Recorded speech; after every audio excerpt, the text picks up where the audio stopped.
From Spam Spam Spam Humbug, I'm Kenneth Cooley, better known as WTF Dragon, and this is a complete reading of Andrea Contato's Through the Moongate.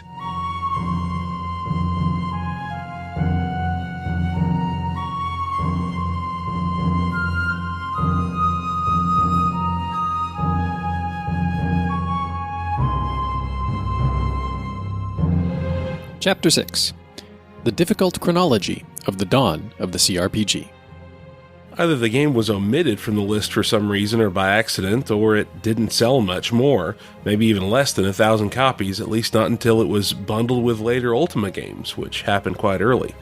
The legendary rarity of the original also seems rather suspicious.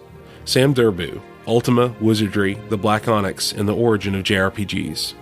Although the history of Akalabeth's birth is quite famous, thanks to the abundance of details provided by its creator whenever he describes the circumstances that led him to selling his software commercially for the first time, some elements remain unclear.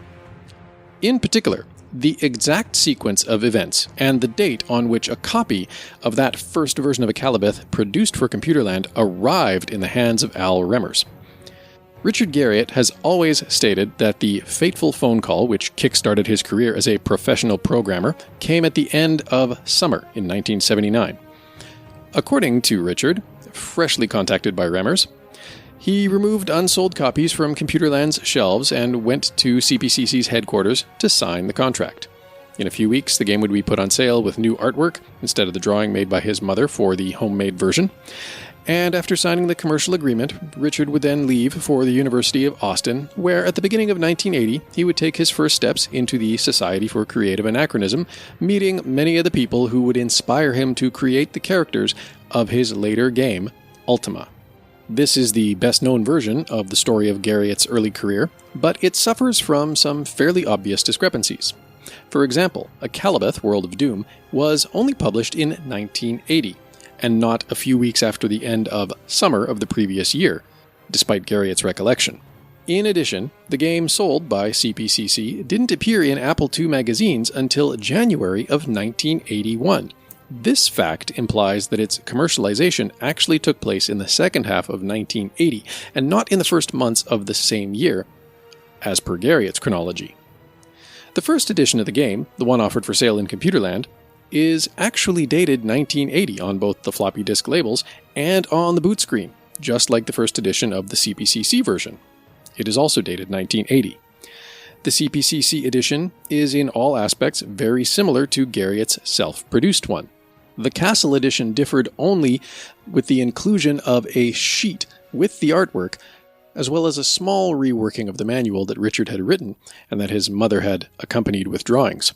Furthermore, CPCC itself was not incorporated into the State of California Register until November 21st of 1980, while Softcell Computer Products Incorporated, the distributor Al Remmers relied on to sell his products, had only been incorporated a few weeks earlier, October 1st, 1980, by David S. Wagman.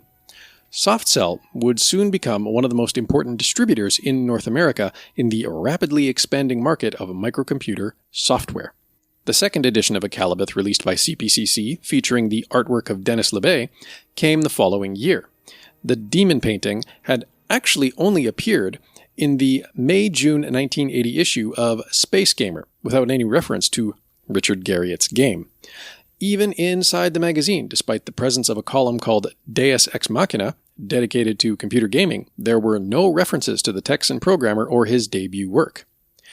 Garriott also said he was a fan of Bill Budge and knew about the company publishing his games before being called by Remmers. Bill Budge, however, began programming games in 1979, producing clones of major arcade games on his Apple II. When he showed Apple his Penny Arcade, a clone of the very popular game Pong, the managers offered Budge the opportunity to publish the game, along with others, in the Apple Tapes, a booklet distributed with the Apple II Plus as of June 1979. Budge's collaboration with Remmers started only a few months later, when the latter offered to sell Budge's games door to door. All of this raises a big question, shared by other researchers such as Jimmy Mayer and Sam Durbu. Namely, did the events that Garriott set in the summer of 1979 happen in a handful of hectic weeks from June to September, or did they evolve over 12 months between June of 1979 and the end of summer 1980? The purchase of the Apple II Plus, just released in June of 1979, the experience of Escape by Silas Warner, the reworking of D&D 28 into D&D 28B with the addition of a first-person view for dungeons, the employment of ComputerLand, the appreciation expressed by John Mayer and the consequent publication of Akalabeth, the intervention of Al Remmers, and the signing of the contract with CPCC. It seems likely then that the fateful telephone call, by which Richard was invited to visit CPCC's offices, did not come at the end of summer 1979, a few days after the sale of the 12 self-made copies of Akalabeth, but most likely occurred during the summer of the following year. Garriott, in his Explore Create memoirs, recalls that he worked at the ComputerLand store in the summer of 1979 and helped the owner sell Commodore 64, Apple II, and Sol 20 computers. This is another mix-up on his part, since the Commodore 64 was sold for the first time in the summer of 1982. Another important model of Commodore, the VIC-20, was, however, presented to the public in June of 1980, although for a limited commercial release to Japan under the name VIC-1001. In his memoirs, Garriott also recalls the time plan by which CPCC reissued Akalabeth and put it on sale.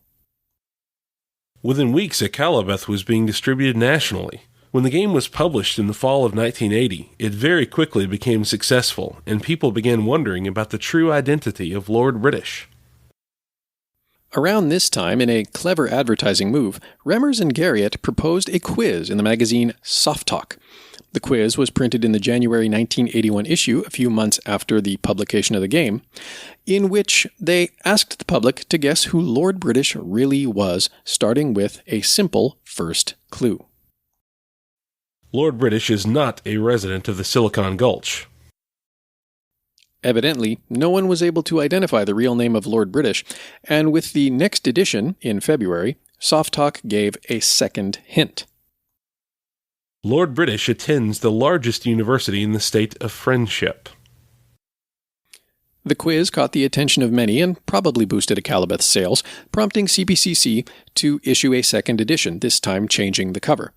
None of the participants in the quiz came close to the right answer, although some did surprise Garriott. One example was unusually clever. The AKA in the title stood for the well-known phrase also known as LA, of course, is Los Angeles, and Beth must be the creator's name. Therefore, it was a woman named Elizabeth who lived in Los Angeles. It was a great answer, even if completely wrong. For this ingenious but inaccurate guess, the reader named Akabirambin Schwartz American, likely using an alias created with the same mechanics proposed for the quiz, won a consolation prize of $50. After awarding the secondary prize, Soft Talk continued to publish further clues in March, without anyone being able to win the real prize. He and his home city are closely related to present and future Blastoff. He works at a store at the King's Highway near the city of the Clear Lake in the land of computers. ComputerLand knows him as the son of the Skylab, and if you call, you'll know him too.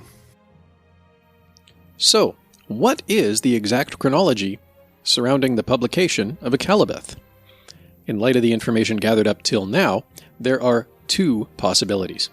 The first possibility is that Richard Garriott recounted the succession of events correctly, and only made a mistake in his recollection of the year that Al Remmers phoned him. In this case, one of the copies produced for ComputerLand would have taken almost a year to reach the CPCC founder's desk and convince him to contact the young programmer to propose a distribution contract. The second possibility, however, is that the events leading up to the creation and initial release of Akalabeth, buying the Apple II Plus, experiencing Escape, making the transition from D&D 28 to D&D 28B, took place in the summer and school year of 1979, while the actual sale at ComputerLand took place more towards the beginning of summer in 1980, moving that limited first commercial release of Akalabeth up by almost a year. If in fact this were the case, it would change little, as Temple of Apshai would still hold the record of being the first role-playing game for microcomputers, having been put on sale nationwide in August of 1979. Meanwhile, according to the timeline proposed by Richard Garriott, Akalabeth would have been exhibited exclusively on ComputerLand shelves in Houston. Although it came second place in the history of role-playing computer games, Akalabeth had a far greater influence than Dungeon Quest, which quickly declined and disappeared a few years later, with the entire series eventually being withdrawn from the market. As the foundation of the Ultima series, though not officially part of it, the game system for Akalabeth would have greatly influenced subsequent titles, giving generations of programmers and game designers a blueprint for CRPGs. Upon its arrival in the East, it popularized role-playing computer games and renewed its style and form several times, eventually landing in the online world and changing the way we play forever. To learn more, subscribe to Spam Spam Spam Humbug on Apple Podcasts, Google Play, Spotify, Stitcher, or wherever you get your podcasts. You can also find us on Anchor.fm at anchor.fm/SSSH podcast or at spamspamspamhumbug.com. To find out more about Through the Moongate, visit theira.it. That's theira.it. You can also find the book on Amazon. And of course, you can learn more about the book and its author at andreacontato.com. That's AndreaContato.com. A big thank you to author Andrea Contato for not only undertaking the effort of writing Through the Moongate, but also for agreeing to allow for it to be read to you in this and following Spam Spam Spam Humbug episodes. Tune in a couple weeks' time for the next chapter.